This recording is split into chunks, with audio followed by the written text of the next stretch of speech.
Yes. Okay. All right. So the next one is from Galdo99, and the subject is Santana and Ortiz. What do you think about Santana Ortiz's success in AEW so far and the sit-down promo Santana had with JR? I kind of watched this on YouTube. I heard the Santana promo with JR. Russo told me it was the best thing on the show. Did you watch it, Konnan? Yeah. It probably was the best thing on the show. That's the one thing AEW does way, way better than NXT. Like I like NXT's wrestling way better than AEW's. But when you go to AEW and Cody and Jericho always have killer, and MJF, they always have killer interviews. And now Santana just added to that list. He mixed, which was my favorite way of storytelling and doing promos. He mixed real life with a storyline. Right. You know what I'm saying? Create a character, so people know more about your character. You know, right? It was great. So you care more about the person, or care more about things you know about them. Yeah. You know? It's just interesting to me. The one thing I just wanted to say, because he was asking me what I thought about their success, and I do want to say this: when I met Ortiz and Santana, very shy, kind of introverted, and now they become what they are now. So I'm very, very proud of seeing their growth. You know, both as performers and on the mic, and you know they're doing great. Do you want to see it? I just found it real quick. If you want to look at it right now. See what? I've seen it. The Santana promo. If you want to see it, I found it. But if not, it's fine. How long is it? 2 minutes. You know what's interesting is that you had, Santana's good on the mic. You were good on the mic. Eddie Kingston's good on the mic. Yeah. That's a good group right there for promos. You know. Yeah. Maybe that's why you guys did such good storytelling. Yeah. 1,000%. None of us had ever heard you in that frame of mind. You said, Santana, that as far as it relates to Jon Moxley, that he would learn what it's like to live in darkness.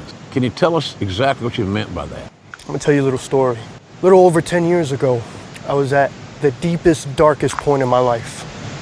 I was broke, I had no job, no direction, living in a bullshit basement apartment in the Bronx. I felt like I was being buried alive. I felt like my walls were closing in. So I decided one night I just couldn't take it anymore. I called my father at 3:30 in the morning, and of course he picked up just like I knew he would.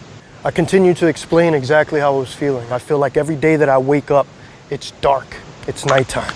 He goes, Papa, that's my life every day. My father couldn't see. You know what that feels like? Not at all. My father started going blind at 14 years old. 14 years old.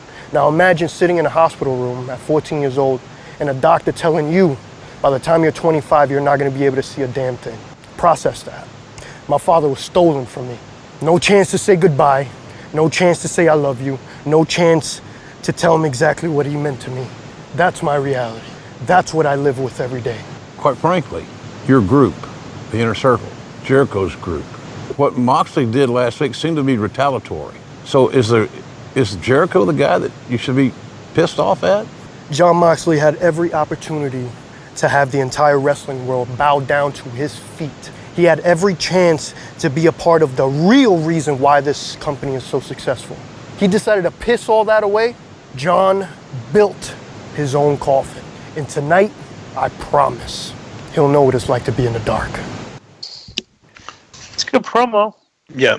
And then the thing is that since his father did pass away very recently, he's channeling in those emotions in that interview because you can tell he wants to cry. So it was very well done. I just wish he was a baby face coming out. Yeah, that was kind of like that's one thing that he's the heel in the match. But the other thing I was going to say is that they should do a lot more of those with JR because that's always been successful when you have him sit down with the guy. It worked with Foley. It's worked with Flair, of course. Arnold. It's 2 hours and it's 2 minutes and 42 seconds. Yeah. And it was great. They get as many of those you need on the show because their matches are like 12 to 14 minutes long. And that right there gets you more over than a match. Of course. You know, I remember when the first time that I did that video, that rap video in WCW, I remember Scott Hall goes, that makes you different than everybody else because you're doing a video. You know what I'm saying? Yeah, the one that you sang over, I know. Very disrespectful. It was not. It was very beautiful.